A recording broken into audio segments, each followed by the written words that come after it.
Rahmatihi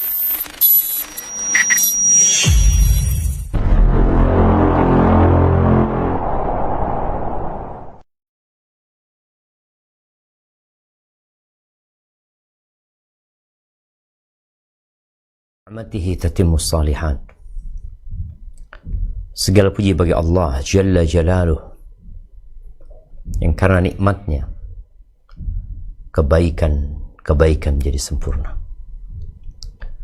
Allahumma salli wa sallim ala abdika wa rasulika sayyidina wa maulana Muhammadin wa ala alihi wa ashabihi ajma'in. Amma ba'd. Jamaah rahimakumullah, kembali kita berjumpa untuk melanjutkan pembahasan tentang Hudaybiyah, sebuah peristiwa yang terjadi di tahun ke-6 Hijriah, di mana Rasul sallallahu alaihi wasallam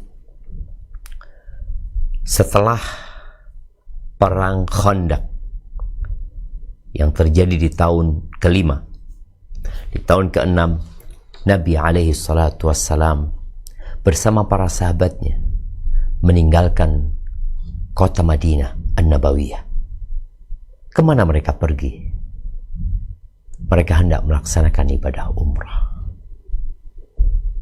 Sejak hijrah, Nabi nggak pernah umrah alaihi salatu wassalam. Begitu pula para sahabat-sahabatnya yang lain. Mereka memiliki kerinduan yang begitu mendalam, dan mereka pun berangkat. Subhanallah, ternyata mereka dihalangin dan tidak diperkenankan untuk masuk ke kota Mekah dalam rangka melaksanakan ibadah umrah. Mereka datang bukan untuk berperang. Akhirnya terjadi perjanjian damai, genjatan senjata selama 10 tahun antara umat Islam bersama orang-orang musyrikin di kota Mekah. Di antara isi perjanjian damai tersebut, apabila ada orang Mekah yang masuk Islam, kemudian dia kabur ke kota Madinah atau bergabung dengan umat Islam, maka umat Islam wajib mengembalikan orang itu.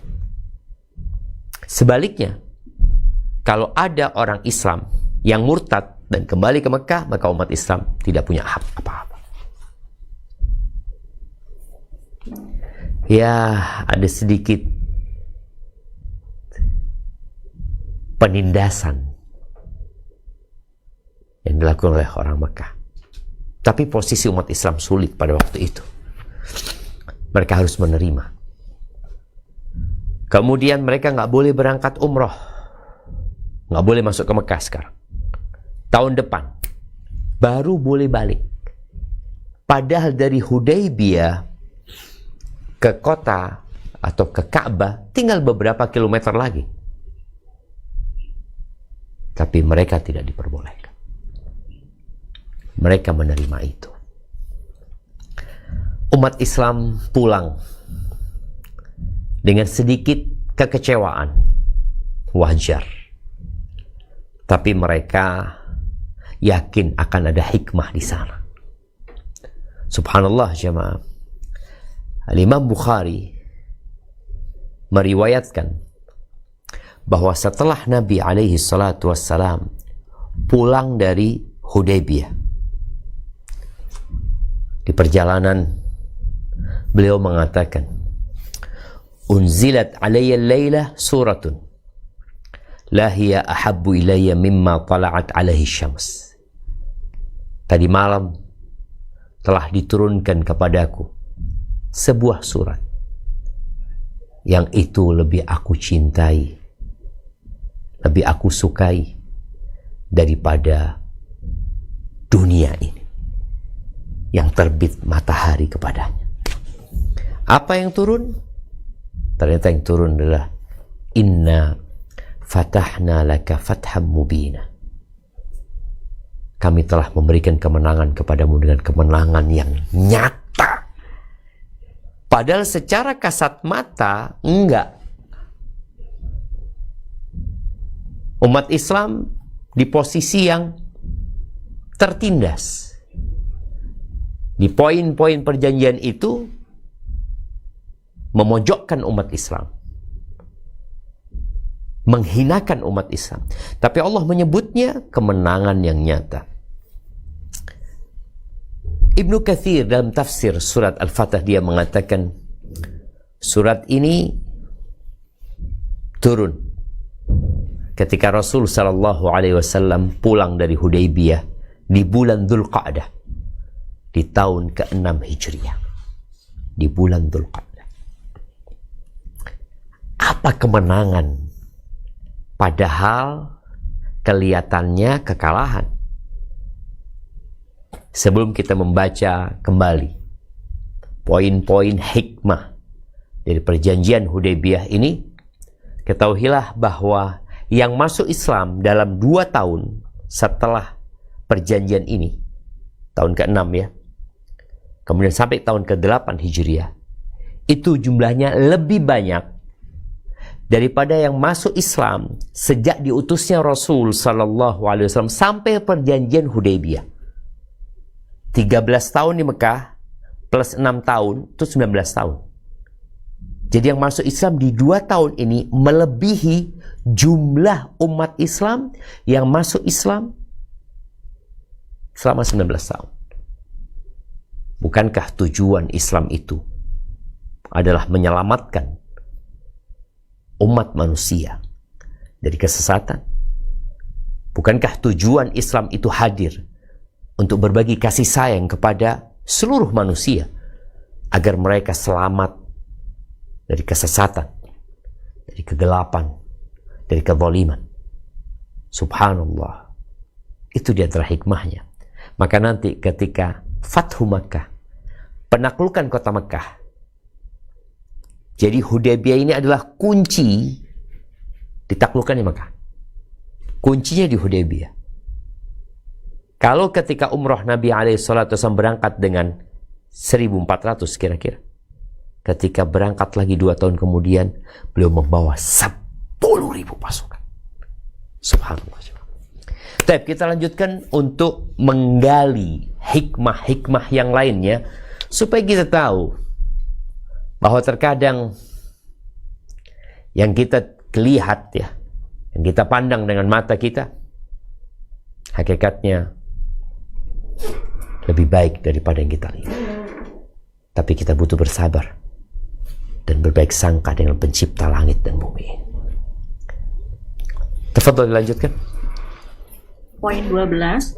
Ketika Suhail bin Amr datang, lalu Rasulullah Shallallahu Alaihi Wasallam melihatnya dan berkata, "Dia telah memudahkan urusan kalian." Hal ini mengajarkan kepada kita untuk bersikap optimis. Barakallahu fikum. Afwan, di terjemahannya ada yang perlu diperbaiki. Ingat, Suhail itu berasal dari kata sahal, artinya mudah. Jadi terjemahannya ketika Rasul SAW ketika Suhail bin Amr datang, lalu Rasulullah itu nggak ada salawatnya atau ditambahkan sallallahu alaihi wasallam, melihatnya dan berkata, sahula amrukum, qad sahula amrukum, telah dimudahkan urusan kalian. Jadi bukan dia telah memudahkan, tapi qad sahula amrukum. Naam. Karena namanya Suhail, ini bicara optimisme ya. Ini yang dikenal dengan al-fa'l. Ini yang disebut dengan al-fa'l. Taib. Lihat terjemahannya, ditambahkan ya. Ditambahkan bersikap optimis atau tafa'ul. Lalu Ibnu Qayyim berkata, rahimahullah, Ana bacakan bahasa Arabnya supaya tahu bahwasanya di bahasa Indonesia ada yang kurang. Yaqulu Ibnu Qayyim rahimahullahu taala, wa minha istihbabut tafa'ul wa annahu laysa min at-tiyarah al-makruha liqaulihi sallallahu alaihi wasallam lamma jaa Suhail sahula amrukum. Ibnu Qayyim berkata, dan diantaranya dianjurkannya tafa'ul, sikap optimis ya, bahwasanya dia tidak termasuk dalam tatayyur yang dilarang atau tatayyur yang dibenci. Landasannya ucapan Nabi SAW ketika ditambahkan ini ya, ini ditulis setelah bersikap optimis, jadi di terjemahannya kurang ya. Mana? Tampilkan? Iya. Di situ ditulis Ibnu Qayyim berkata, Ibnul pakai lam ya, pakai L. Ibnul Qayyim berkata rahimahullahu taala, dan diantaranya dianjurkan bersikap optimis, tafaul di dalam kurung tafaul, bahwasanya hal itu tidak termasuk tatayyur yang dibenci. Tiarah atau tatayyur ya. Berdasarkan sabda Nabi alaihi salatu wassalam ketika Suhail datang. Suhail, ingat Suhail. Beliau mengatakan sahula amrukum. Tulis sahula amrukum. Ketika Suhail datang, beliau berkata sahula amrukum, telah dimudahkan urusan kalian. Nah, telah dimudahkan urusan kalian. Iya, yang namanya tafaul ini adalah al-kalimatut thayyibah, ucapan-ucapan yang baik. Kita jadi optimis ketika dengar ucapan yang baik ya. Seperti ketika kita lagi dagang, tahu-tahu ada orang manggil, untung, untung gitu loh. Namanya dia untung gitu loh. Lalu kita, ya Allah mudah-mudahan untung gitu loh. Ketika datang Suhail yang artinya mudah, Suhail ini, maka beliau mengatakan sahula amrukum, dimudahkan urusan kalian. Ini harapan kepada Allah Azza wa Jalla agar urusannya dimudahkan. Ketika datang kita bisnis ya, tahu-tahu ketemu sama orangnya, tanya, siapa namanya Pak? Namanya Bagus. Insya Allah bagus urusannya nih. Nah, artinya kita berharap seperti itu. Itu tidak termasuk tatayyur. Al-kalimatut thayyibah. Jadi Rasul sallallahu alaihi wasallam ketika negosiasi, lalu yang datang Suhail, beliau berharap kepada Allah dimudahkan urusan. Dan betul, negosiasi yang terjadi sebelum Suhail nggak ada yang selesai. Ketika Suhail, urusannya mudah. Ini juga ada anjuran kalau ngasih nama itu, ngasih nama yang baik. Oleh karena itu ketika datang ayahanda Musayyib, bapaknya seorang tabi'in ya, yang bernama Sa'id ibn Musayyib ibn Hazan. Kakeknya itu yang namanya Hazan datang ke Nabi SAW. Ditanya sama Nabi SAW, siapa namamu? Hazan. Bal anta Sahl. Kata Nabi SAW, dia mengatakan, namaku Hazan, engkau Sahl. Hazan itu susah.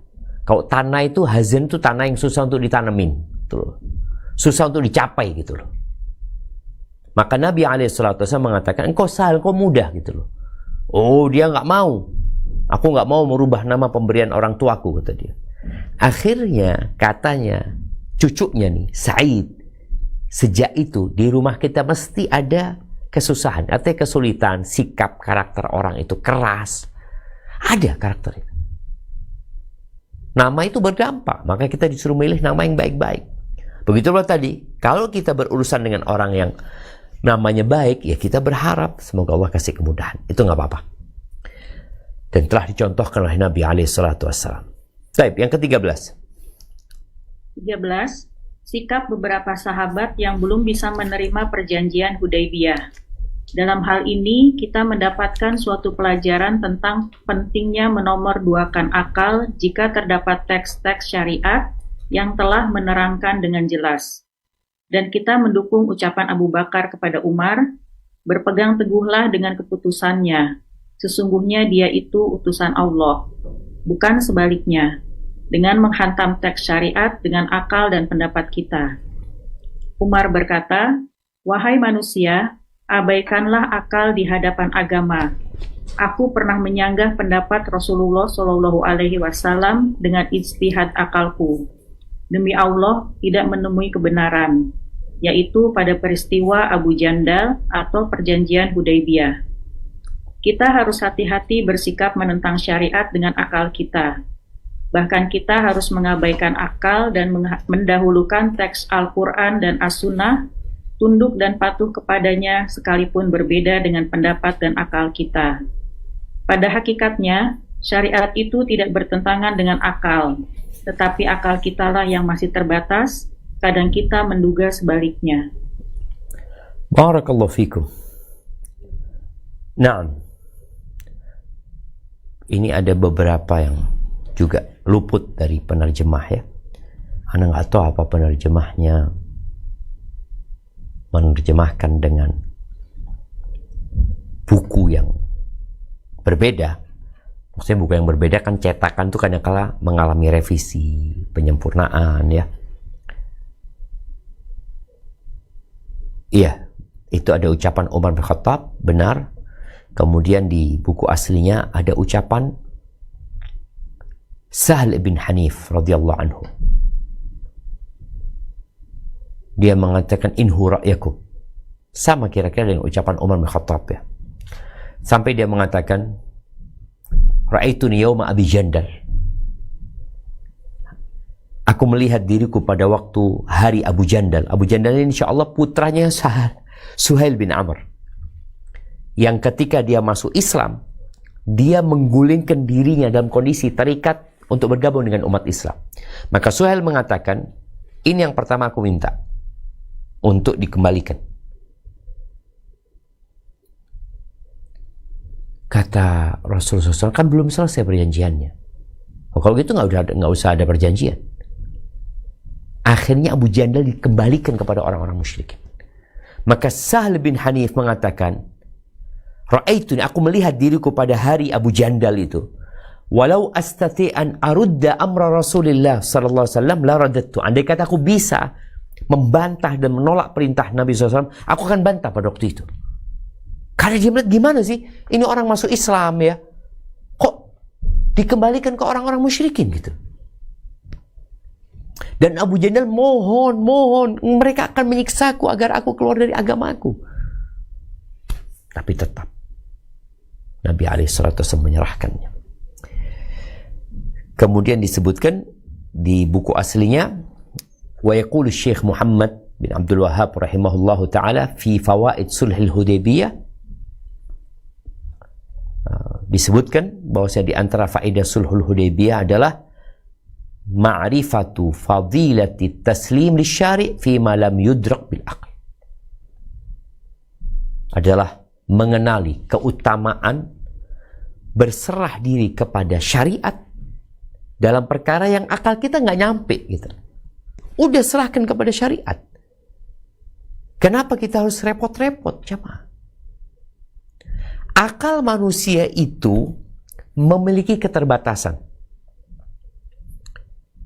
Kalau kita lihat pada saat terjadi diskusi antara 10 ilmuwan, 10 orang-orang penting di istana kepresidenan pokoknya. 10 orang itu punya pendapat yang berbeda-beda. Kenapa? Karena akal mereka punya keterbatasan. Boleh jadi akalnya A faham, akalnya B enggak. Boleh jadi C punya pendapat yang lebih bagus lagi. Karena kemampuan akal manusia memang berbeda-beda. Tapi yang paling puncak dari kemampuan akal manusia tetap terbatas. Maka kadang-kala kita mendapat sebuah undang-undang yang direvisi, yang diganti. Kenapa? Tadi. Karena memang nggak cocok sudah. Adapun agama Allah relevan untuk setiap generasi, di masa apapun, dimanapun. Maka Umar bin Khattab mengatakan, kalian untuk urusan akal ini jangan dijadikan patokan. Akal ini yang seharusnya digunakan untuk memahami agama, bukan akal yang digunakan untuk menolak agama. Karena kalau akalmu digunakan untuk menolak dalil-dalil syariat yang sahih dan benar, yang pendalilannya sudah tepat, maka yang ada engkau pun akan berbeda pendapat dengan orang lain. Karena akal orang itu juga nggak sama dengan akal. Dan buktinya, secara akal, secara logika, nggak benar. Orang yang sudah masuk Islam dibalikin tuh gimana sih? Tapi ternyata dibalik itu ada hikmah yang besar sekali. Barakallahu fiik. Nah, dilanjutkan. 14. Ucapan Umar radhiyallahu anhu, aku harus tetap berpuasa, bersedekah, sholat, dan memerdekakan budak karena ucapanku pada saat itu. Aku mengharap agar itu menjadi amal kebaikan. Berdasarkan hal ini, semakin jelaslah karunia Allah dan betapa luas rahmatnya. Allah berfirman, A'udzubillahi minasyaitonirrajim. Wa aqimis sholata tarafiyan nahari wa Iya, baca lagi Afan. Baca lagi. Wa aqimis Q-nya nggak panjang ya. Oh. Wa aqimis sholata tarafiyan Torofai. Wa aqimis sholata tarafani wa aqimis sholata tarafayin nahari wa zulafam minal lail innal hasanati yudhibnas sayyi'at dzalika dzikra lidzakirin. Dan laksanakanlah sholat pada kedua ujung siang, pagi dan petang, dan pada bagian permulaan malam. Perbuatan-perbuatan baik itu menghapus kesalahan-kesalahan. Itulah peringatan bagi orang-orang yang selalu mengingat Allah. Quran Surat Hud ayat 114. Apabila seorang muslim melakukan kesalahan tertentu, hendaknya ia memperbanyak amal soleh. Setelah ia bertaubat dengan sungguh-sungguh. Karena amal soleh itu akan menjadi pengganti dan penghapus dari kesalahannya. Walillahi Rabbil Alamin. Taib, ahibati fillah.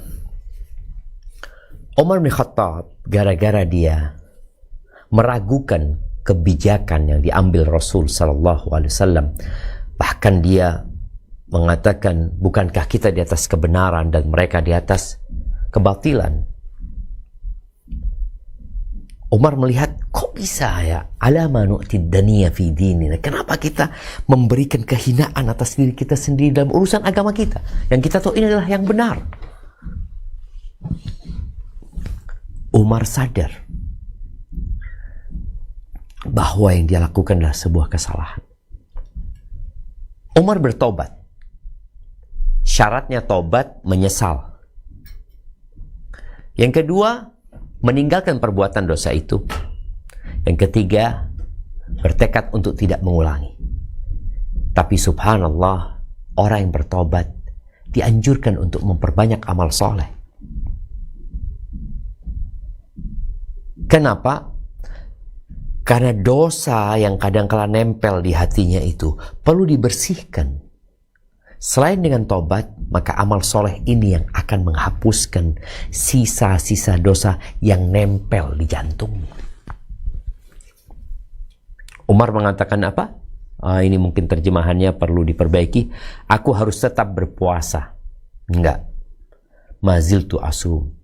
Yang ada, aku terus-terusan berpuasa, bersedekah, sholat, memerdekakan budak, gara-gara ucapan, satu ucapan tuh yang diucapkan, yang sebenarnya Umar semangat untuk menegakkan kebenaran, tapi gara-gara akal dia, akhirnya dia salah. Untuk menebus satu ucapan ini, apa yang dilakukan Umar bin Khattab? Terus berpuasa sunnah, terus sholat sunnah, terus bersedekah yang sunnah, terus membebaskan budak, dengan harapan satu dosa itu dihapuskan. Kita kadang-kala enggak. Aku sudah tobat. Iya. Bagaimana cara engkau memperbanyak amal soleh? Ketika datang seorang tabi'in menjumpai Ibnu Abbas radhiyallahu anhu, yang dia terjebak dalam dosa pembunuhan. Dia membunuh sepupunya sendiri gara-gara cemburu karena dilamar nggak dikasih, dilamar orang dikasih, akhirnya dibunuh. Ketika dia datang, dia sudah bertobat. Maka dia tanya kepada Abdullah bin Abbas, katanya, apa yang harus aku lakukan? Ditanya oleh Ibnu Abbas radhiyallahu anhuma, ahayyatun ummuka, ibumu masih hidup? Ya sudah, engkau dekatkan dirimu kepada Allah dengan semua amal soleh yang bisa engkau kerjakan. Artinya ketika seorang bertobat bukan berarti udah selesai, aku sudah tobat, aku sudah tinggalkan dosa itu. Iya, perbanyak amal kebajikanmu. Kalau dulu hari-harimu dipenuhi dengan dosa, sekarang penuhi dengan ketaatan. Dan kita lihat Umar bin Khattab, satu kesalahan dia, bagaimana dia berusaha untuk menghapuskannya dengan memperbanyak sholat sunnah. Fama ziltu, aku terus-terusan sholat, puasa, sodako, membebaskan budak, dengan harapan itu jadi kebaikan buat aku, dihapuskan dosa satu ini. Maka jamaah rahimakumullah, jangan berhenti berbuat baik dan jangan merasa sudah baik.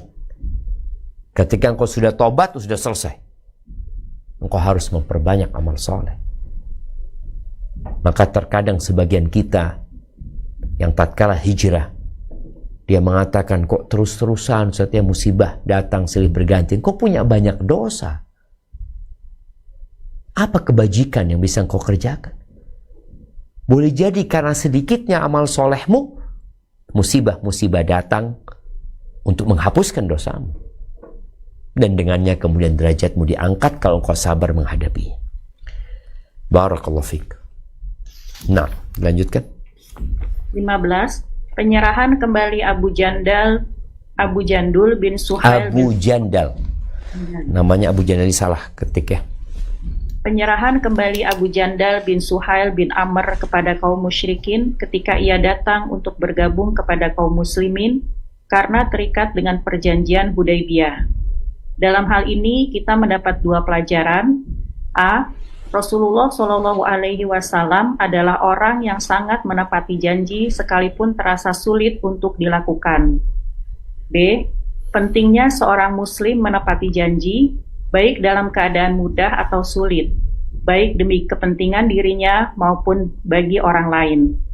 Sebab Allah memuji kaum mukminin yang menepati janji, firman-Nya, A'udzubillahi minasyaitonirrajim, alladzina yufuna bi'ahdillahi wa la yanqudunal mitsaq, yaitu orang yang memenuhi janji Allah dan tidak melanggar perjanjian. Quran Surat Ar-Ra'du ayat 20. Bandingkan dengan kebanyakan manusia di zaman ini. Mereka mau memenuhi janji apabila hanya menyangkut haknya saja. Namun apabila menyangkut kewajibannya, mereka tidak peduli dengan janji-janjinya. Fenomena ini terlihat baik pada level individu maupun bangsa. Barakallahu fiik. Subhanallah jemaah. Apa yang disebutkan di sini? Rasul sallallahu alaihi wasallam menyerahkan Abu Jandal. Dan itu berat buat Nabi alaihi salatu wasallam. Sebagaimana para sahabat menyebut Yaum Abi Jandal, peristiwa Abu Jandal, peristiwa Abu Jandal. Karena buat mereka bagaimana nih orang sudah masuk Islam dalam kondisi dia terikat Abu Jandal ini karena disiksa oleh ayahnya, oleh keluarganya, harus dibalikin. Karena terikat dengan perjanjian. Dan sifat orang mukmin itu adalah memenuhi perjanjian yang dibuat di antara mereka. Ada perjanjian yang dibuat antara suami istri. Ada perjanjian yang dibuat antara dirimu dengan tempat kerjamu. Antara dirimu dengan partnermu. Antara engkau dengan siapapun. Ketika ada perjanjian yang dibuat dan engkau mengiyakan, maka penuhi janji. Walladzina hum li amanatihim wa ahdihim ra'un. Allah juga menyebutkan orang beriman tuh, penghuni surga tuh adalah orang-orang yang menjaga amanah dan memenuhi perjanjian yang mereka buat. Dan ciri-ciri orang munafik, idza wa'ada akhlaf. Kalau berjanji dia ingkar janji. Di sini disinggung. Kalau isi perjanjiannya menguntungkan, oh dia akan penuhi. Tapi kalau ternyata berkaitan dengan sesuatu yang harus dia lakukan, dia kerjakan, dia berusaha untuk lari sana, lari sini. Ini yang terjadi kadang-kala di antara pegawai dan perusahaan tempat dia kerja. Ini bagaimana seorang pegawai menuntut kepada tempat kerja dia agar memenuhi haknya. Karena ada perjanjian.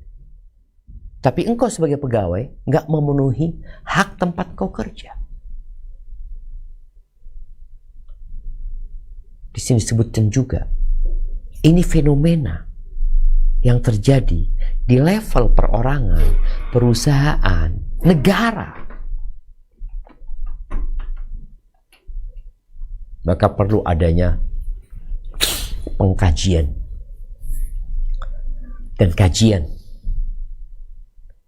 Dan tidak boleh berhenti yang namanya orang belajar menuntut ilmu itu. Karena ada kondisi-kondisi yang kau jadi sadar kayaknya salah, yang kau kerjakan kayaknya nggak boleh ya. Ini itu, kemudian kau bertobat kepada Allah Azza wa Jalla. Dan Nabi menyerahkan Abu Jandal di hadapan 1.400 orang. Karena perjanjian dibuat. Terus dapat apa? Dapat yang lebih baik dari itu. Jadi kadang-kala isi perjanjian itu mengikat kita, menyusahkan kita, ini, itu. Tapi kalau sudah dibikin, ya sudah kau penuhi.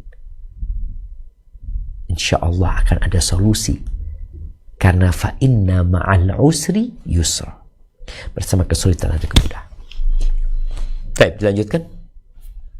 16. Ketika Rasulullah Shallallahu Alaihi Wasallam memerintahkan para sahabatnya untuk memotong rambut dan menyembelih kurban, mereka tidak langsung melaksanakannya, sehingga Rasulullah Shallallahu Alaihi Wasallam meninggalkan mereka dan menemui istrinya Ummu Salamah. Lalu istrinya menyarankan, temui kembali mereka, panggil tukang cukur dan mencukurmu dan sembelihlah kurbanmu. Ketika Rasulullah Shallallahu Alaihi Wasallam menjalankan saran tersebut, para sahabat pun bergegas untuk memotong rambut mereka dan menyembelih kurbannya. Ini menunjukkan betapa pentingnya keteladanan yang baik dan hal tersebut dapat memberikan efek pengaruh yang kuat dibandingkan sekedar ucapan. Seorang ayah di rumahnya adalah teladan bagi anak-anaknya. Mereka akan melihat kemudian terpengaruh oleh perilaku ayah mereka. Begitu pula seorang guru, perilakunya akan memberi pengaruh kuat terhadap murid-muridnya dibandingkan ucapannya. Untuk itulah seorang da'i harus memperhatikan perilakunya dan menjadikannya sebagai modal dakwah dalam rangka memberikan keteladanan yang baik bagi orang-orang di sekitarnya. Allahu Akbar, jamaah rahimakumullah ya. Dikatakan bahwasanya manusia itu mungkin salah mendengar tapi tidak salah melihat. Apalagi anak-anak kita. Mungkin dia salah mendengar tapi tidak salah melihat. Para sahabat Nabi didakwain dengan lisan oleh Nabi SAW. Kata beliau alaihissalatu wassalam, bagaimana mereka diperintahkan untuk menyembelih kurbannya dan potong rambutnya. Atau mereka diperintahkan untuk memotong rambutnya, kemudian menyembelih kurbannya. Mereka diperintahkan untuk itu. Tapi mereka shock mereka. Karena pikiran mereka, ya Allah, nggak jadi umroh kita ini. Udah bawa kurban. Akhirnya Nabi SAW masuk ke tendanya bertemu dengan Ummu Salamah. Dan Ummu Salamah memberikan idenya. Kemudian Nabi SAW mengamalkan apa yang disampaikan oleh Ummu Salamah. Apa yang terjadi? Sahabat udah melihat dengan mata kepala sendiri mereka. Nabi SAW memotong kurbannya, memanggil tukang cukurnya. Beliau cukur, akhirnya mereka rebutan jemaah. Menyembelih kurban mereka dan mencukur atau membotakin rambut mereka. Maka bagi para ayah, bagi para bunda, mungkin kau ngasih tahu anakmu, nak, kau seharusnya kayak gini, kayak gini, kayak gini. Tapi kalau ternyata bundanya tidak mengamalkan hal itu, maka boleh jadi yang didengar anaknya berbeda dengan yang disampaikan emaknya. Tapi ketika seorang bunda berbakti kepada ibunya, atau dia membantu suaminya berbakti kepada orang tua suami, dan anak-anaknya melihat, tuh anak-anak gak usah dikasih tahu kok harus berbakti, gak perlu. Tuh anak akan berbakti, akan membantu orang tuanya juga berbakti. Ketika orang tuanya sholat, makanya kenapa dianjurkan ya, sholat sunnah itu di rumah bagi laki-laki. Kalau mama ya sunnah wajib di rumah, dianjurkannya. Ketika seorang anak lihat bapaknya sholat ba'diyah, sholat qobliyah, sholat malam, sholat duha, tuh anak lihat. Terus dia rekam, bapakku itu sholat, bapakku itu melakukan ini. Dan kejadian jamaah, Anda melihat kejadian yang Masya Allah ya. Wa amma bi ni'mati rabbika fahaddits ya, dengan nikmat yang Allah berikan ceritakan. Beberapa hari yang lalu, Ana lagi sholat witir malam jam 2 mungkin. Ana sholat, putri Ana yang ke-6 itu, Zainab bangun mau ke kamar mandi. Dia di kamar sendiri depan, dia lihat bapaknya sholat, dia ke kamar mandi. Kemudian setelah itu dia ke kamarnya lagi. Beberapa detik kemudian dia masuk lagi ke kamar mandi. Dia ambil wudu. Kemudian dia sholat. Subhanallah, paginya dia cerita. Dia mengatakan tadi malam Zainab lihat baba sholat. Hanya sholat juga Zainab kata. Dia nggak tahu dengan fadilah sholat malam. Dia juga masih kecil, masih berumur 7 tahun. Tapi hanya gara-gara melihat, dia mengikuti.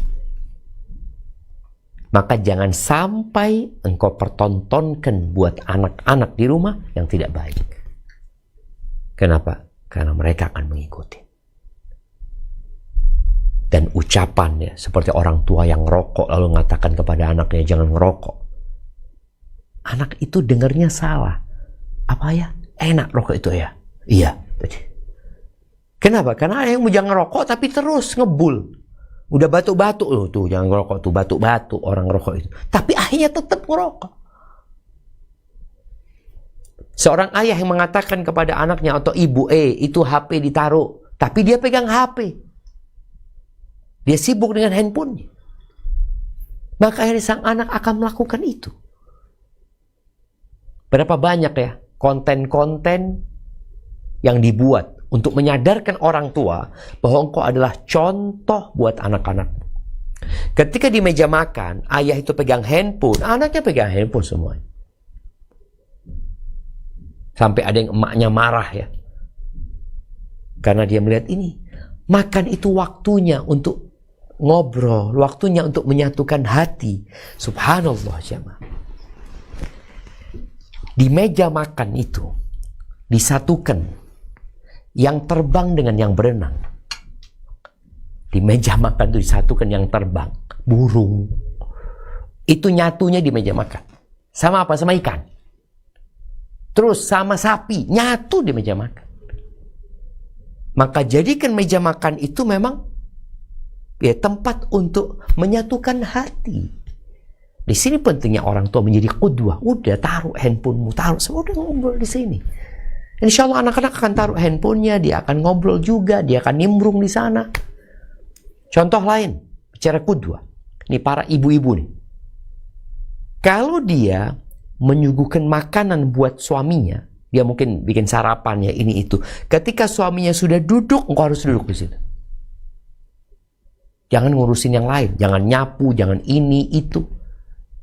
Oh, urusan tasnya anaknya belum selesai, selesaikan semua di malam hari. Sehingga sang anak akan tahu, lihat, oh gitu ya.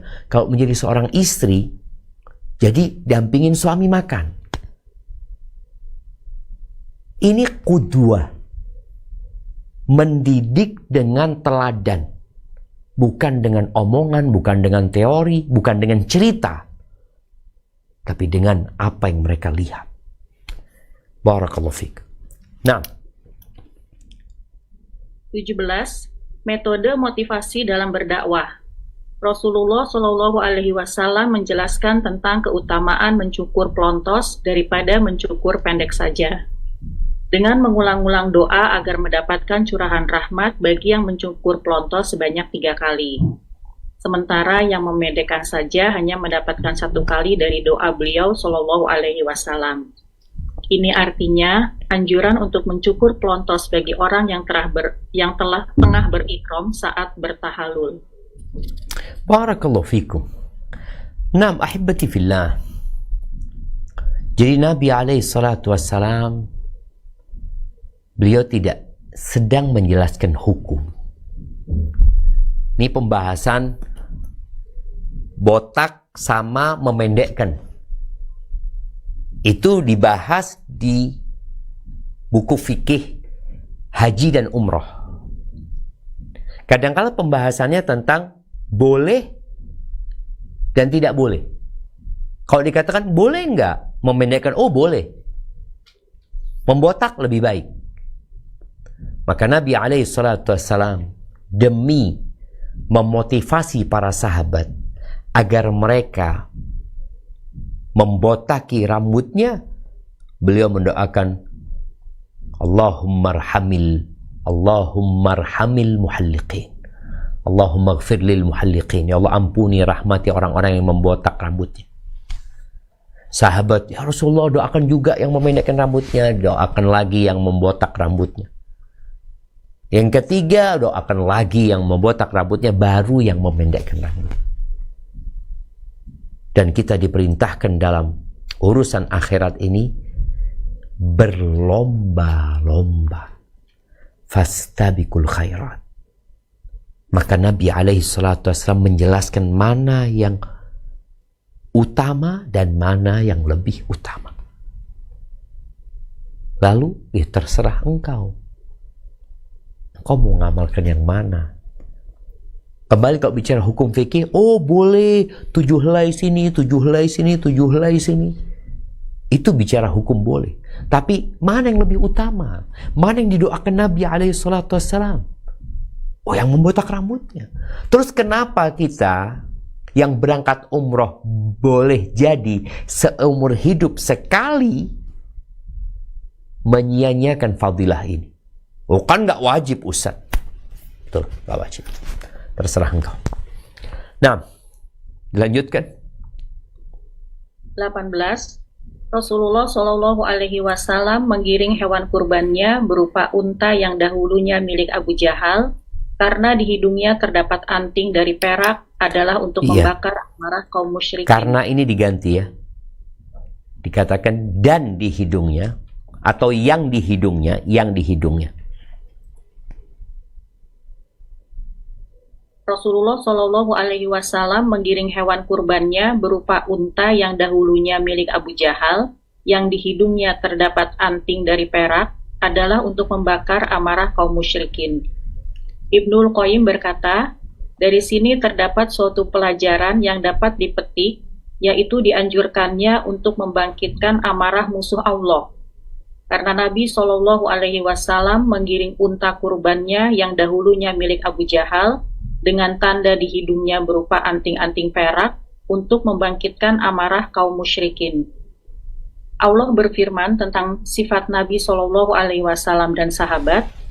A'udzubillahi minasyaitonirrajim. Wa masaluhum fil injili kazara'in akhraja syata'ahu fa'azarahu fastaghladu wastawa ala suqihi yu'jibuz zarra'a Bagi yu'jibuz zurra'a. Yu'jibuz zurra'a liyaghidha bihimul kuffar. Dan sifat-sifat mereka yang diungkapkan dalam Injil, yaitu seperti benih yang mengeluarkan tunasnya. Kemudian tunas itu semakin kuat, lalu menjadi besar dan tegak lurus di atas batangnya. Tanaman itu menyenangkan hati penanam-penanamnya, karena Allah hendak menjengkelkan hati orang-orang kafir. Quran Surat Al-Fat ayat 29. Nah, melanjutkan. A'udzubillahi minasyaitonirrajim. Dzalika bi'annahum la yusibuhum dhama'un wa la yasabun wa la mahmasatun fi sabilillah wa la mahmasatun fi sabilillahi wa la yata'una mauti ayyagidul kuffar wala yanaluna min aduwin nailan illa kutiba lahum bihi amalu sholih. Innallaha la yudhi'u ajral muhsinin. Yang demikian itu karena mereka tidak ditimpa kehausan, kepayahan, dan kelaparan di jalan Allah, dan tidak pula menginjak suatu tempat yang membangkitkan amarah orang-orang kafir, dan tidak menimpakan suatu bencana kepada musuh, kecuali semua itu dituliskan bagi mereka sebagai suatu amal kebajikan. Sungguh, Allah tidak menyia-nyiakan pahala orang-orang yang berbuat baik. Quran Surat At-Taubah ayat 120. Barakallahu fiik. Naam. Membangkitkan amarah orang-orang musyrikin atau membuat mereka jadi emosi, itu termasuk ibadah. Contoh, apabila umat Islam itu terlihat sholat di Masjidil Haram rapi, ya, softnya bagus, mereka mengikuti suara imam, dan hal ini disebarluaskan, akhirnya mereka jadi emosi gitu loh. Ya Allah, umat Islam kayak gitu ya. Nabi alaihissalatu mengorbankan ontanya Abu Jahal, yang ontanya ini onta yang sangat berharga, dan Nabi korbankan. Artinya kalau sama orang musyrikin nggak bakal dikorbanin, tapi sama Nabi SAW untuk menunjukkan kepada mereka, dunia ini hanya tempat yang hina. akhirnya mereka semakin emosi melihat itu. Maka berusaha menjadi orang yang membuat orang musyrikin jadi emosi sama antum. Tapi bukan dengan membuat kerusakan. Tidak. Jadi ketika seorang muslim ya, contoh nih, ketika seorang muslim dalam urusan dunia, mereka di olimpiade umpamanya, olimpiade matematika, olimpiade ini, muslim ini jadi juara gitu. Ketika ditanya agamanya apa, muslim. Muslim lagi. Sebagaimana yang kita lihat, tatkala di berbagai event nasional, internasional, kalau yang menjadi juara itu non-muslim, kita jadi sakit hati. Mana muslimnya? Ini dalam hal-hal yang positif ya. Jadi kalau muslim yang jadi juara pertama umpamanya, dalam kebaikan-kebaikan dunia aja, itu akan membuat orang musyrikin jadi marah. Orang mana dia? Orang Indonesia. Agamanya apa? Muslim. Tapi sebaliknya, agamanya apa? Non-muslim.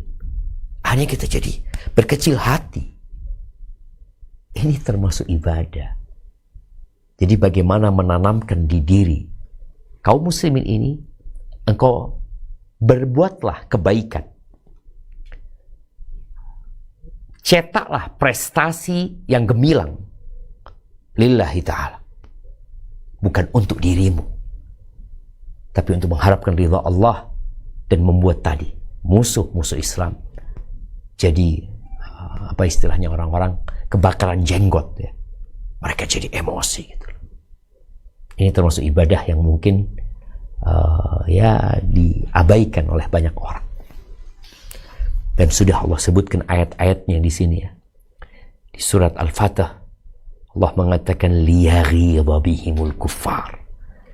Karena Allah hendak menjengkelkan hati orang-orang kafir.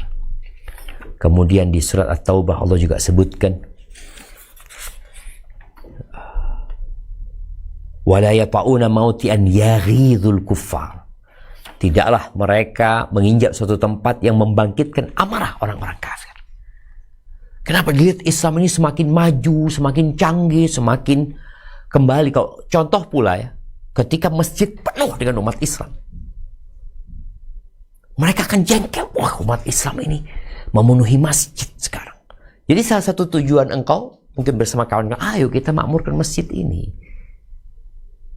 Tapi ketika masjid itu sepi, maka orang-orang kafir akan gembira dan senang. Barakallahu fiik. Baik, lanjutkan. 19. Kita mendapatkan hikmah di balik suatu persoalan. Bisa jadi seorang muslim tidak menyukai sesuatu yang ternyata membawa kebaikan. Sebagian sahabat tidak menyukai perjanjian Hudaybiyah dan persyaratan-persyaratan yang ada di dalamnya. Ternyata justru membawa kebaikan bagi Islam dan kaum muslimin. Ibnu Hajar berkata tentang kemenangan ini, secara zahir memang merendahkan kaum muslimin, tetapi di balik itu adalah sebagai kemuliaan bagi mereka. Untuk itulah seorang muslim tidak boleh gegabah menilai persoalan dan tidak melihat secara zahirnya saja. Hendaknya ia memohon kepada Allah agar selalu diberikan dan ridho dengan ketentuan Allah. Barakallahu fiik ya. Dalam urusan rumah tangga ya, Allah Azza wa Jalla mengatakan kepada para suami, wa'ashiruhunna bil ma'ruf. Kata Allah, pergaulilah istri-istri kalian, atau mereka, pergaulilah mereka dengan cara yang ma'ruf, yang baik, yang lembut, yang sesuai dengan uruf yang ada. Fa'in karihtumuhunna, kalau kalian benci sama mereka. Kita kan taunya suka dan tidak suka. Baik dan tidak baik, kadang-kadang kita nggak tahu. Karena boleh jadi di sesuatu yang dibenci. Allah mengatakan, fa'asa an takrahu syai'an, wa yaj'alallahu fihi khairan katsira. Boleh jadi kalian membenci sesuatu karena menurut kalian buruk. Kalian nggak suka dengan hal itu. Allah jadikan kebaikan yang banyak. Maka hendaklah selalu tadi husnudzon gitu. Iya udah kejadiannya kayak gini, udah gimana, insya Allah ada baiknya nanti. Dan itu kata Allah, boleh jadi yang kalian benci, Allah jadikan kebaikan yang banyak. Allah yang menjadikannya. Karena tadi kita itu taunya suka dan tidak suka, baik dan buruk, ya Allah yang lebih tahu dengan hal itu. Nah, lanjutkan. 20. Berdasarkan perjanjian ini, ada beberapa hal positif yang dapat kami kemukakan sebagiannya secara singkat. A. Hilangnya kewibawaan Quraisy. Hal ini ditandai dengan bergabungnya suku Huza'ah dengan Muhammad dalam waktu singkat tanpa rasa takut kepada Quraisy. Sallallahu alaihi wasallam. Ya, ini yang pertama ya. Tulis setelah Muhammad itu Sallallahu alaihi wasallam. B. Pengakuan Quraisy terhadap eksistensi kaum muslimin. Semenjak munculnya dakwah Islam, Quraisy menganggap Nabi Shallallahu Alaihi Wasallam dan pengikutnya hanyalah serpihan-serpihan yang tidak bermakna dan bereksistensi. Namun pada peristiwa perjanjian damai Hudaybiyah, mereka mengakui eksistensinya, duduk bersama sebagai lawan. Bukan sebagai lawan ya. Duduk bersama sebagai apa ya, partner, atau duduk bersama apa, sebagai enggak, sesuatu yang sama ya, yang seimbang gitu. Apa bahasanya mungkin? Duduk bersama sepadan ya, sepadan. Iya, itu mungkin. Bukan sebagai lawan, enggak, julusun nid lin, sesuatu yang sekutu ya, seakan-akan sudah sepadan. Nah, C. Berbaurnya kaum muslimin dengan kaum musyrikin, sehingga dapat memberikan pengaruh positif, memperdengarkan Islam, dan menyaksikan langsung apa yang dilakukan kaum muslimin. Ibnu Hajar berkata, peristiwa Hudaybiyah adalah sebagai muqaddimah untuk menuju kemenangan yang sesungguhnya. Oleh karena itu dinamakan fatan atau kemenangan, yang secara bahasa adalah membuka sesuatu yang terkunci. Sulu perdamaian adalah sesuatu yang terkunci. Sulhu, bukan sulu, sulhu. Suluhu atau perdamaian adalah sesuatu yang terkunci, sehingga Allah membukakannya. Di antara sebabnya adalah sikap menghalangi kaum muslimin untuk mengunjungi Baitullah. Afwan, ini ada yang diperbaiki. Sulhu, perdamaian yang awalnya terkunci. Bukan adalah sesuatu yang terkunci, yang awalnya terkunci. Nah, baca lagi. Sulhu atau perdamaian yang awalnya terkunci, sehingga Allah membukakannya. Di antara sebabnya adalah sikap menghalangi kaum muslimin untuk mengunjungi Baitullah. Secara lahiriah, perdamaian itu merendahkan kaum muslimin, tetapi hakikatnya justru memuliakan kaum muslimin.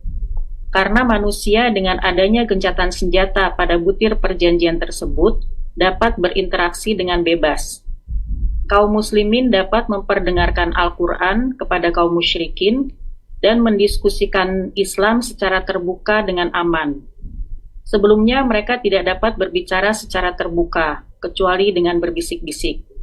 Selain itu, orang-orang yang selama ini menyembunyikan keislamannya pun dapat memperlihatkannya, sehingga kaum musyrikin benar-benar rendah dan kalah, padahal mereka mengharapkan kemuliaan dan kemenangan. Barakallahu fiik. Maka kenapa disebut Hudaybiyah itu adalah kemenangan? Walaupun secara zahirnya ada penistaan terhadap umat Islam, enggak, kemenangan. Eksistensi umat Islam diakui. Jadi kalau sebagai negara itu diakui, ada. Buktinya apa? Oh, ini mereka bisa berdamai. Duduk bersama satu meja. Taken kontrak. Perdamaian gencatan senjata. Ini menunjukkan bahwasanya keberadaan mereka diakui. Dan tadi kebebasan berdakwah selesai sudah. Harapan kita bukan mengucurkan darah. Tapi harapan kita bagaimana orang-orang mengenal agama Allah ini dan mengikutinya. Islam tidak disebarkan dengan pedang, enggak, tapi dengan dakwah. Makanya ketika umat Islam menaklukkan sebuah negeri, harapannya adalah bagaimana Al-Quran bisa didengar oleh semua penduduk negeri tersebut. Dan tidak ada pemaksaan untuk meninggalkan agamanya. Engkau tetap mau Nasrani, ya tafadhol. Tapi kami akan mendakwaimu gitu loh. Kami akan menyebarkan agama Allah di sini, tapi tanpa paksaan. Dan buktinya kemudian dengan bergabungnya Muslim dengan non-Muslim ya. Jadi bukan umat Islam hidup sendiri lagi, enggak. Mereka sudah bisa berinteraksi, bisa membacakan Al-Quran, diskusi juga boleh, yang sebelumnya tidak diperbolehkan. Baik, lanjutkan. 21. Setelah perjanjian damai Hudaybiyah, Rasulullah Shallallahu Alaihi Wasallam tidak lagi memiliki musuh bebuyutan, sehingga beliau Shallallahu Alaihi Wasallam dapat melakukan aktivitas lainnya seperti menyerang pusat kekuatan Yahudi di Madinah dalam waktu singkat setelah Hudaybiyah dan dilanjutkan dengan penyerangan Khaybar serta merebutnya. Begitu pula Rasulullah Shallallahu Alaihi Wasallam dapat menyurati para raja dan penguasa dunia saat itu, mengirim utusan untuk menyampaikan dakwah kepada seluruh umat manusia. Barakallahu fikum. Ini hikmah yang besar sekali tadi. Ketika musuh bebuyutannya sudah nggak ada, berarti kita bisa beraktivitas dengan aktivitas lainnya, bukan istirahat. Allah Azza wa Jalla mengatakan fa'idha faragta fansab. Kalau kau sudah menyelesaikan sesuatu, maka penuhi, capeklah lagi untuk melaksanakan yang lain. Karena memang istirahat yang sebenarnya kapan? Surga Allah Azza wa Jalla. Baik. Lanjut. 22. Tentang keutamaan Hudaybiyah. Perang ini perlu dibandingkan dengan perang Badar dalam hal keutamaannya. Mengingat dalam peristiwa tersebut diperolehnya kemuliaan dan kemenangan bagi Islam serta kehinaan, kekalahan bagi orang-orang kafir dan munafik. Ibnu Adil Bar berkata, tidak ada peperangan yang dilakukan Rasulullah Shallallahu Alaihi Wasallam yang menyamai perang Badar atau mendekatinya dalam hal keutamaan kecuali perang Hudaybiyah. Inilah pendapat yang benar menurut kami. Sedangkan kaum mutakalimin atau teolog dari kelompok Asy'ariyah berpendapat adalah perang Uhud lebih mulia daripada perang Hudaybiyah. Mereka berpendapat perang Uhud lebih mulia setelah Badar. Namun menurut kami pendapat pertama lebih baik. Wallahu a'lam. Dari Barok radhiyallahu anhu berkata, kalian menganggap bahwa kemenangan itu adalah pembebasan kota Mekah. Benar. Pembebasan kota Mekah adalah kemenangan. Namun kami juga menganggap Bai'atur Ridwan juga kemenangan, yaitu pada saat perjanjian Hudaybiyah. Barakallahu fiik. Kita lihat ya, bagaimana para ulama terdahulu mereka membandingkan satu peperangan dengan peperangan lainnya. Artinya yang ikut dalam peperangan itu akan mendapatkan keutamaan dan fadilah yang spesial. Perang Badar jelas sudah. Tapi apa peperangan yang menandingi perang Badar? Nggak ada. Terus yang mendekati, ada yang mengatakan perang Uhud, tapi banyak yang mengatakan Hudaybiyah. Dan sepertinya yang mengatakan Hudaybiyah, perjanjian Hudaybiyah itu setelah perang Badar kedudukannya termasuk pendapat yang rajih ya. Karena di surat Al-Fatah itu Allah jelaskan bagaimana Allah ridha dengan orang-orang yang berbaiat untuk mati kalau benar Utsman bin Affan dibunuh. Padahal mereka tidak membawa persenjataan untuk perang. Tapi mereka siap untuk melakukan itu. Nah, lanjutkan.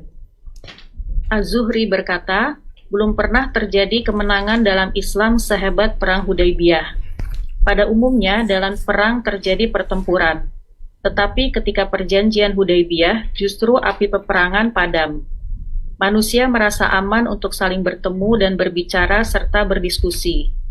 Tidak ada orang yang berbicara tentang Islam kepada orang lain, melainkan ia pasti masuk Islam. Orang-orang yang masuk Islam dalam waktu 2 tahun jauh lebih banyak dari sebelumnya. Barakallahu fiik. Lanjutkan. Ibnu Hisham berkata, bukti dari kebenaran ucapan Az-Zuhri adalah bahwa Rasulullah Shallallahu Alaihi Wasallam ketika keluar menuju Hudaybiyah bersama 1.400 sahabat. Sedangkan menurut Jabir bin Abdullah, bahkan ketika beliau keluar pada saat pembebasan kota Mekah 2 tahun kemudian bersama 10.000 sahabat. Barakallahu fiik. Nah, lanjut.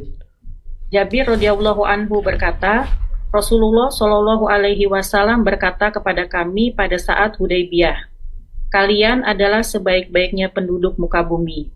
Ketika itu jumlah kami 1.400 orang.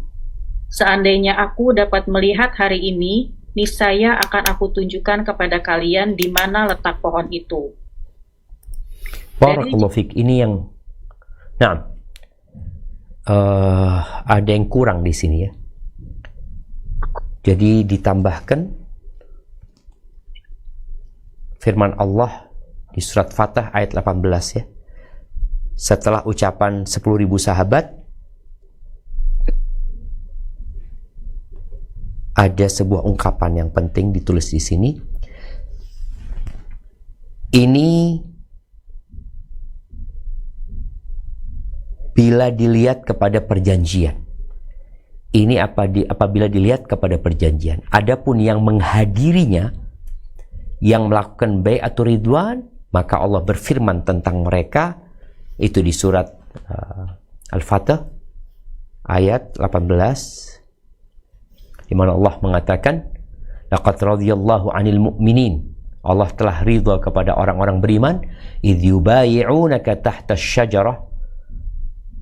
Tatkala atau sesudah mereka membaiatmu di bawah pohon, fa'alima ma fi qulubihim. Allah mengetahui apa yang di hati mereka, fa'anzala sakinata 'alaihim. Allah menurunkan sakinah, ketentraman kepada mereka, wa athabahum fathan qariba, dan memberikan balasan kepada mereka dengan kemenangan yang dekat. Nah, lalu baru ucapan Jabir bin Abdullah.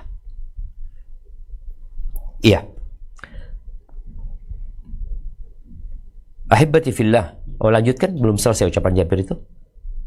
Dari Jabir bin Abdullah radhiyallahu anhu berkata, Ummu Mubashir menginformasikan padaku bahwa ia mendengar Nabi Shallallahu Alaihi Wasallam berkata kepada Hafsah, tidak akan masuk surga, insya Allah, seorang pun dari orang-orang. Ini loh terjemahannya. Ya. Tidak akan masuk neraka, insya Allah, seorang pun dari orang-orang yang berbaiat di bawah pohon. Hafsah berkata, demikiankah ya Rasulullah? Lalu Nabi Shallallahu Alaihi Wasallam menegurnya.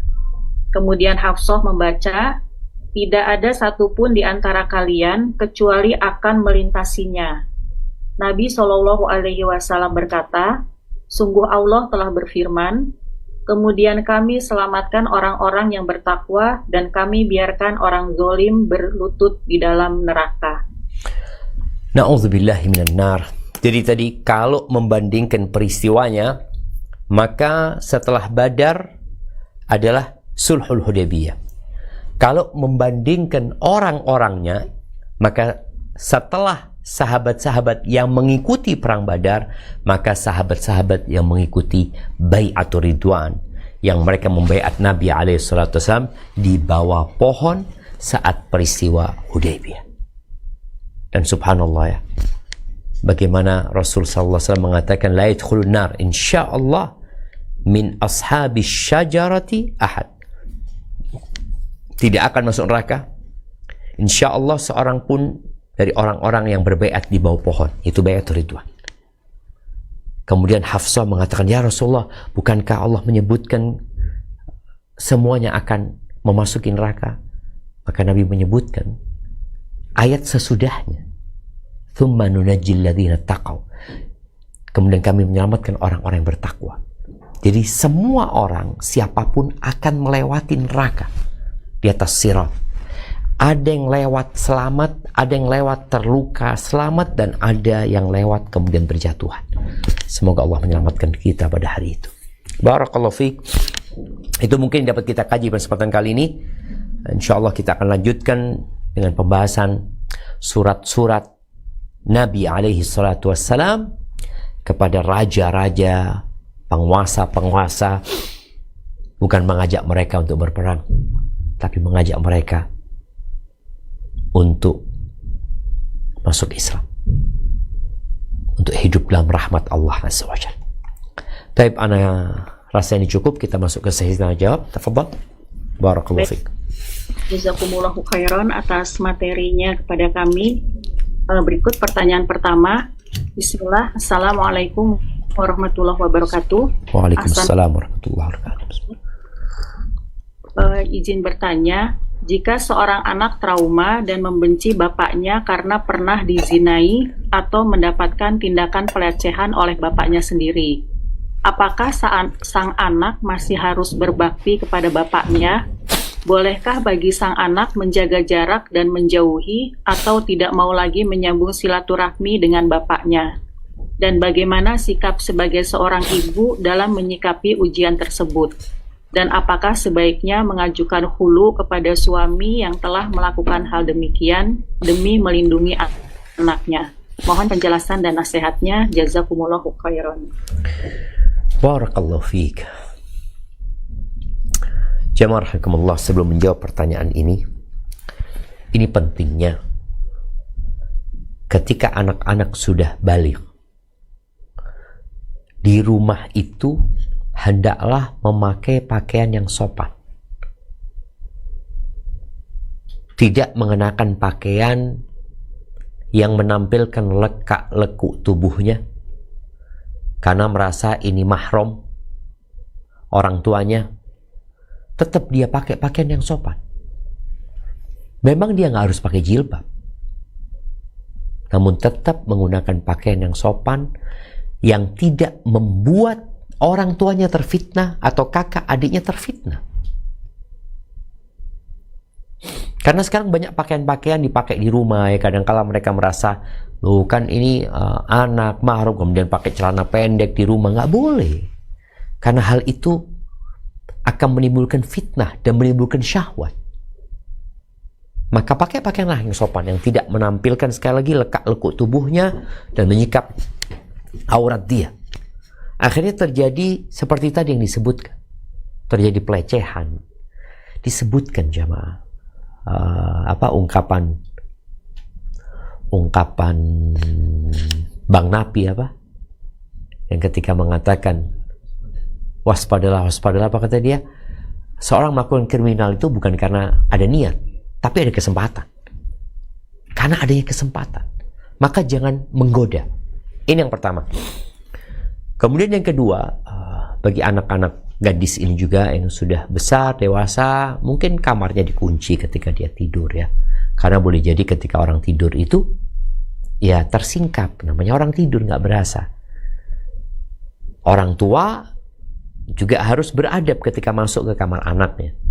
Karena ketika pintu kamar dikunci ada privasi yang harus dihargai, apalagi yang berkaitan dengan aurat. Izin itu disyariatkan demi menjaga mata.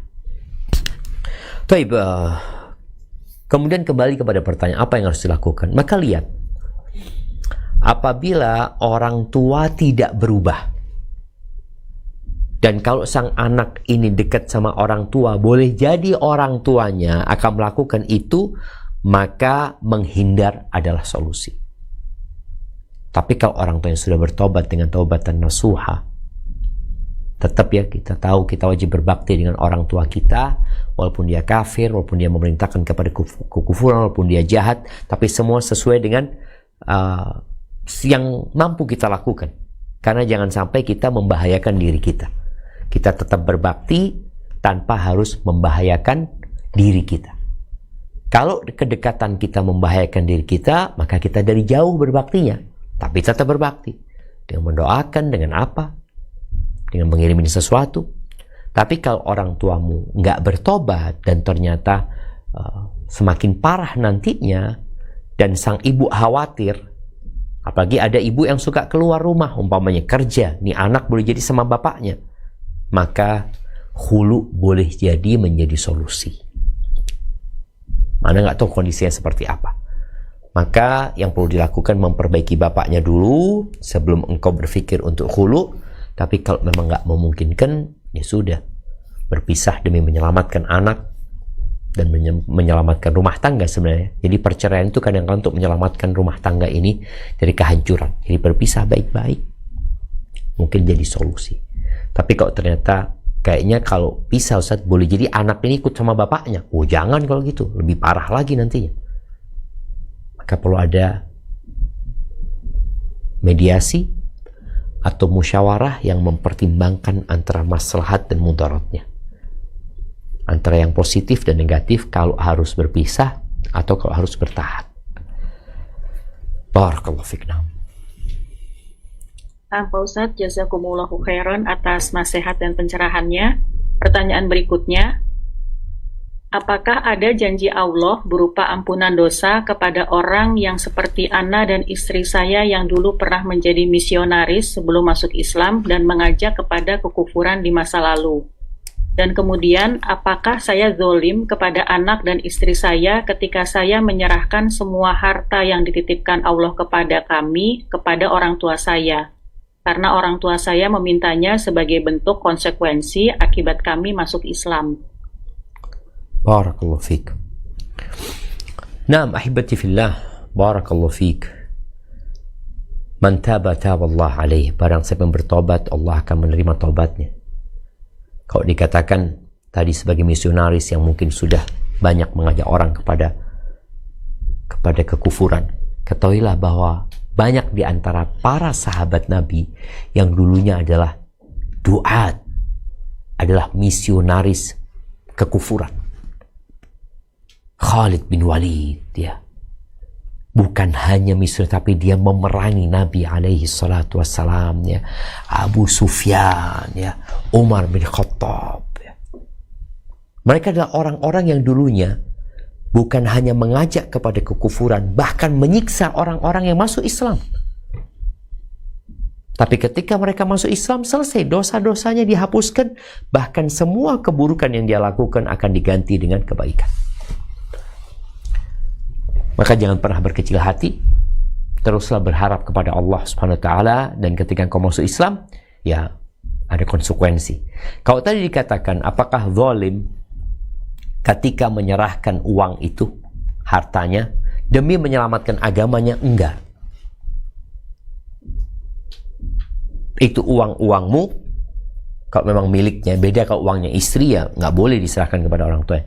Kalau itu harta milikmu dan orang tua suami ini menuntut untuk menyerahkan semua hartanya, kalau tidak dia akan mengganggu terus, maka berikan hartamu, nggak ada masalah. Terus bagaimana istri dan anak-anak? Allah yang akan kasih rezeki. Para sahabat Nabi radhiyallahu anhum yang hijrah itu, nol mereka ke Madinah. Kisah Suhaib Ar-Rumi yang semua hartanya diberikan kepada orang musyrikin, dengan catatan dia boleh hijrah menyelamatkan agama. Dan engkau dengan harta yang diberikan, kau selamatkan agamamu, istri dan anak-anakmu, maka yakinlah, fa inna ma'al usri yusra. Bersama kesulitan ada kemudahan. Jangan bergantung kepada manusia, jangan bersandar kepada sebab, tapi bergantunglah kepada Allah Azza wa Jal. Ya, para sahabat Nabi radhiyallahu anhum itu baru senang hidupnya secara ekonomi setelah kejadian penaklukan kota Makkah dan setelah Fathu Khaybar, ditaklukkannya Khaybar. Jadi kira-kira 6-7 tahun baru mereka bisa menghirup udara segar dengan nyaman. Hadza wallahu a'lam bissawab, dan ana doakan semoga Allah berikan kepada antum dan keluarga keistiqomahan, dan kepada kita semuanya. Dan yakinlah ya, Allah nggak akan menyia-nyiakan hambanya yang benar-benar kembali kepada Allah Azza wa Jalla. Hadza wallahu a'lam bissawab. Na'am. Nah, Pak Ustadz, jazakumullahu khairan atas nasihat dan pencerahannya. Pertanyaan berikutnya ada dari dua penanya, tapi mirip Pak Ustadz mengenai perjanjian. Pertanyaannya, Pak Ustadz, Kalau sudah buat perjanjian, harus dilaksanakan. Apa batasan perjanjian yang akan kita buat, mengingat perjanjian ini kan mengikat. Di sisi lain, hidup ini dinamis, sehingga jika terjadi perubahan, maka bisa jadi perjanjian yang dibuat tidak sesuai lagi. Dulu ketika Ana berniat mau membuat perjanjian dengan suami, Ana nggak jadi mengingat alasan hidup ini dinamis.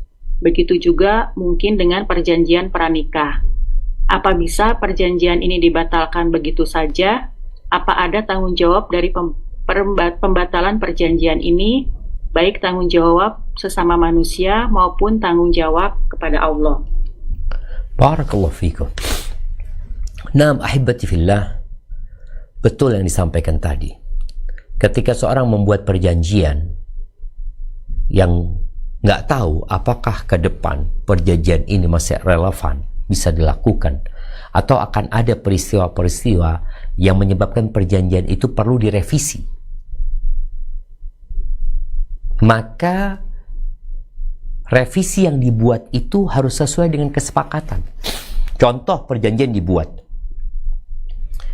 Sang istri membuat perjanjian sebelum pernikahan. Aku menikah dengan engkau dengan catatan aku tetap tinggal bersama orang tuaku. Artinya engkau yang ikut aku. Karena sang istri mungkin merasa ibunya sendirian, nggak ada orang lain, dan dia anak tunggal. Ketika sang suami mengiyakan, maka wajib bagi suami untuk mengikuti hal itu. Tapi kalau di tengah jalan ternyata keberadaan suami ini membuat ribut ya, ibunya sang istri ini selalu membuat masalah, intervensi kepada rumah tangga anaknya ini dan itu, maka boleh jadi nanti direvisi perjanjian itu. Dan ketika revisi itu butuh kesepakatan dan keridhaan kedua belah pihak nantinya. Dan ya kadangkala orang itu harus ngalah ya. Ngalah demi menyelamatkan rumah tangganya umpamanya. Dan itu akan lebih baik. Jadi perjanjian yang dibuat nggak ada masalah direvisi di tengah jalan, asalkan dengan kesepakatan kedua belah pihak, dan suami juga kalau nggak mampu memenuhi janji itu, ya boleh jadi cerai. Umpamanya tadi, aku nggak mau dikeluarkan dari rumah ini, aku mau sama ibuku terus. Kata suami, ya aku minta maaf ya, kayaknya aku nggak bisa memenuhi hal itu. Apa konsekuensinya? Ya pisah, sesuai dengan perjanjian yang dibuat. Hadza wallahu a'lam bishawab. Nah, Pak Ustadz, jazakumullahu khairan. Pertanyaan berikutnya, Pak Ustadz, Ana pernah mendengar perkataan bahwa tidak memberi nasihat ketika tidak diminta. Mohon nasihat dan detail. Gimana, Afwan? Tidak memberi nasihat ketika tidak diminta. Jadi misalnya gini Pak Ustadz, contohnya di kehidupan sehari-hari. Misalnya kita nih yang udah sepuh-sepuh nih nengok ke orang yang baru meninggal, yang anak-anak muda gitu Pak Ustadz. Biasanya kan langsung otomatis kamu nanti kalau udah melahirkan ina itu, nanti yang datang lagi siapa, ngasih masukan lagi, kasih nasihat lagi gitu. Nah itu kan banyak yang merasa kurang nyaman Pak Ustadz, terutama yang diberi masukan ini Pak Ustadz. Untuk yang orang tuanya ini ternyata Ana pernah dengar bahwa memang nasihat itu sebaiknya tidak diberikan atau masukan tidak diberikan ketika tidak diminta. Nah, gitu. Kaitannya nih, kita misalnya yang sebagai orang tuanya dalam beramar ma'ruf, Pak Ustadz, jadi bukan dalam hal sesuatu yang salah, nggak ada yang salah, tapi memberikan masukan supaya yang menerimanya pun menjadi nyaman. Itu batasannya seperti apa ya Pak Ustadz? Barakallahu fiik. Nah, ahibati fillah, memang di antara hak saudara kita semuslim itu adalah idzastansahaka fansahu. Kalau dia minta nasihat, maka berikan nasihat. Jadi ada orang yang minta nasihat, maka kita kasih nasihat. Terus bagaimana dengan orang yang tidak minta nasihat? Apakah kita boleh memberikan nasihat kepada dia? Maka kondisinya perlu dilihat. Kalau orang itu melakukan kemungkaran, maka di sini ada yang namanya amar ma'ruf nahi mungkar. Nggak perlu kita diminta. Kita udah diperintah. Apabila melihat kemungkaran, maka hendaklah kita merubah kemungkaran tersebut. Tapi kalau tadi umpamanya ini nggak ada kemungkaran, nggak ada apa-apa, maka tatkala tidak diminta nasihat dan boleh jadi nasihat itu hanya akan membuat permasalahan, ya lebih baik kita tidak memberikan nasihat. Namun ada orang yang membutuhkan nasihat tapi dia nggak sadar. Maka di sini sebagai seorang muslim kita tetap memberikan nasihat kalau memang dibutuhkan. Jadi menghindari tadi yang disebutkan, orang itu juga kalau kasih nasihat terus jadi capek gitu loh. Karena ada orang-orang yang memberikan nasihat tapi malah merusak. Engkau itu seharusnya nggak boleh gini, nggak boleh gini. Orang, loh engkau ini siapa gitu loh. Kadang-kala keluarga juga. Maka ini penting bagi seorang muslim untuk memberikan nasihat tatkala dibutuhkan. Dan nasihatnya adalah nasihat yang membangun, bukan yang merusak. Karena agama ini nasihat.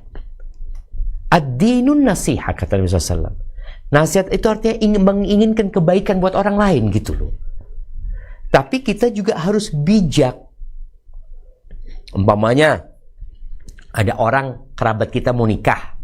Contoh nih. Karena ini terjadi di beberapa keluarga ya.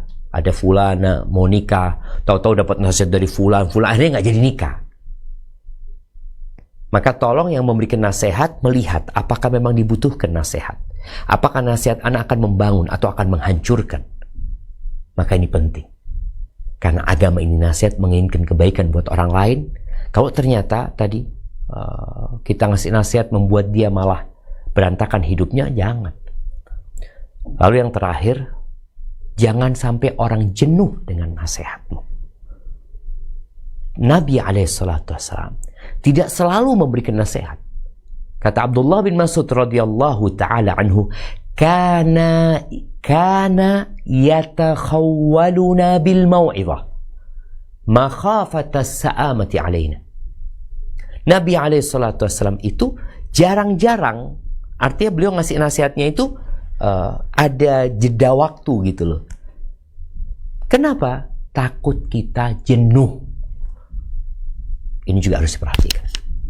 Barakallahu fiik, itu mungkin menjadi pertanyaan terakhir yang menutup kajian kita pada kesempatan kali ini. Ahibati fillah, berdoalah memohon kepada Allah. Allahumma anfa'na bima 'allamtana. Ya Allah, jadikan kami ngambil manfaat dari ilmu yang Kau ajarkan kepada kami. Wa 'allimna ma yanfa'una, dan ajarkan kepada kami yang bermanfaat buat kami. Wa zidna ilman, dan tambahkan buat kami ilmu. Sampai berjumpa kembali.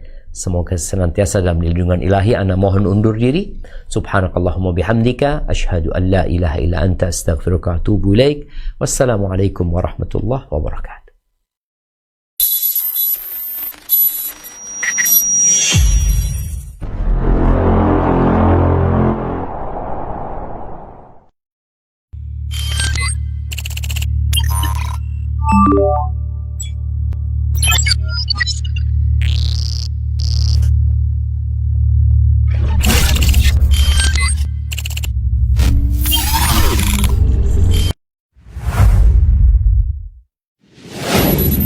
Assalamualaikum warahmatullahi wabarakatuh. Saudara-saudariku, para pemirsa Sil TV dimanapun Anda berada, himani wa rahimakumullah. Semoga antum selalu berada dalam lindungan Allah Tabaraka wa Ta'ala, dan semoga kesehatan, keberkahan, rahmat dan nikmat Allah Tabaraka wa Ta'ala selalu meliputi Anda semuanya. Ma'asyiral muslimin, ma'asyiral muslimat, dakwah merupakan sebuah tugas bersama dari umat Nabi kita tercinta Muhammad sallallahu alaihi wasallam. Allah Tabaraka wa Ta'ala menyuruh kita untuk meninggikan agama Allah Tabaraka wa Ta'ala dengan kemampuan yang kita miliki. Yang mampu dengan ilmunya, berdakwah dengan ilmunya. Yang mampu dengan tenaganya, berdakwah dengan tenaganya. Yang mampu menyumbangkan waktunya. Demikian juga yang mampu dengan hartanya, maka berdakwah dengan harta itu. Saudara-saudariku, para pemirsa Sil TV dimanapun Anda berada, pada kesempatan yang berbahagia ini, saya mengajak Anda pemirsa Asil TV dimanapun berada, para pencinta Asil TV dimanapun berada, untuk meringankan beban operasional yang dibutuhkan oleh Asil TV di dalam mengemban suara dakwah yang agung ini.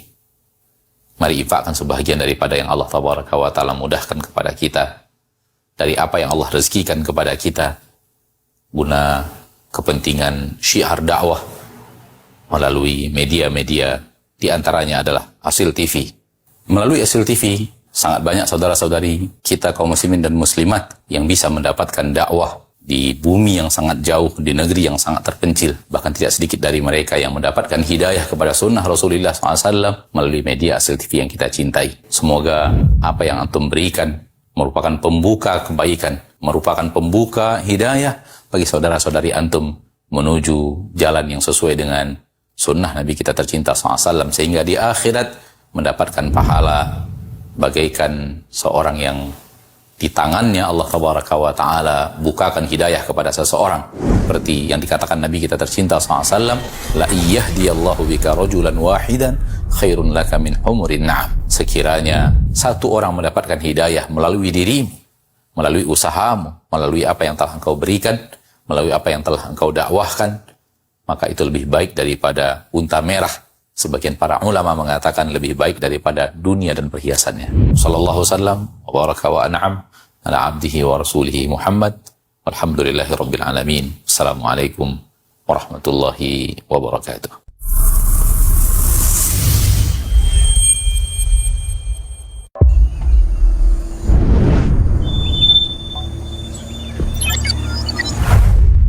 Assalamualaikum.